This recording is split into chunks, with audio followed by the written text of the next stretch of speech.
I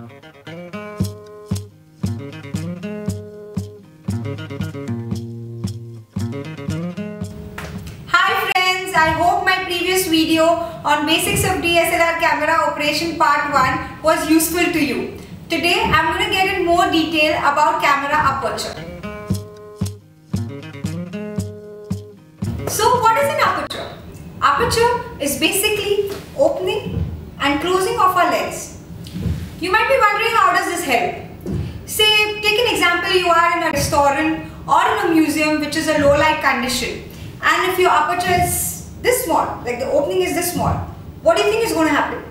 When the opening is small, that means it's obvious that less amount of light is passing through. When the less amount of light is passing through, your images would be underexposed. So if you would want to take a right and a correct exposure image, what do? You open up your aperture.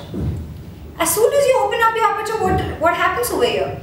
Well, now the opening is bigger.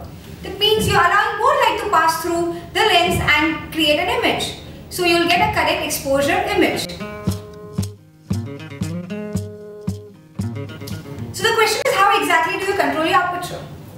You control your aperture using your camera body, and I shall explain you more in detail later where do you exactly do that. But before that, the most important thing is that you will have to understand the relationship between the f-stop and the aperture. What exactly is f-stop? F-stop is basically the numeric value which controls the aperture, and I shall explain you more of that in detail, showing you a close-up of a diagram. In this picture you could see, if you have f2 set as your aperture, then the lens is going to be wide open.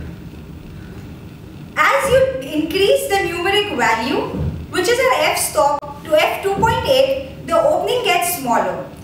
You go to f4, it's even smaller, and so is the case with f5.6 and so on. As the numeric value goes up, the aperture becomes smaller. As the numeric value decreases, the aperture increases.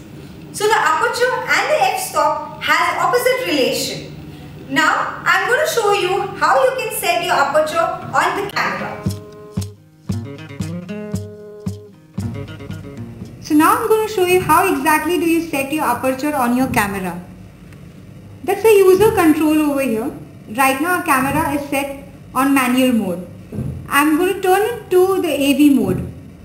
AV mode means it's set on aperture mode, wherein you can control the aperture and the shutter speed and ISO is automatically controlled by your camera. That's a control ring from which you can change your aperture. Let's switch on the camera now and see where exactly do we see our f-stops.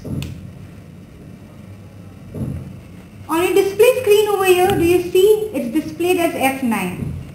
I'm going to shift the ring over here, and here the aperture is changing from f5 to f5.6 to 6.3 and thereon. So this is how you change your aperture and get the desired results.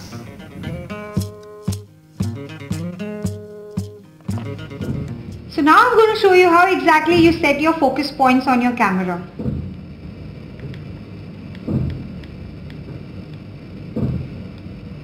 You see over here, on your AF mode, you have one shot, AI focus and AI servo. It's always better to keep your camera on one shot and then go on your metered mode and keep your camera on spot metering. Do you see a button over here? When you click over here, that gives you a manual selection display over here. With the moving point rings over here, you can keep changing the selection of your focus points wherever you want. So let's see more in practical than how exactly do you create different images using different aperture. So here is a mug and that's the background. Well, we are going to keep our aperture at f5.6 and take an image. And then now let's set up our aperture at f8 and take an image. And the third one, let's take it at f16. Will you see that at f5.6 the background was pretty blurred and the subject was sharp. At f8 the background was not that blurred, and at f16 compared to f8 and f5.6 it's much sharper. So for creative portraits you use f5.6, and for more of restaurants and interiors where you would want everything to be in detail, you use f-stops at f16 to f22. Now let's take one more subject and keep it besides the first subject. Do you see here that the subject is not getting blurred and it's pretty sharp? Because if in case the subjects are on the same plane, they don't get blurred. I hope this helped you to understand the camera aperture more in detail. We shall keep you posted with our upcoming videos. Till then, all the best and keep clicking.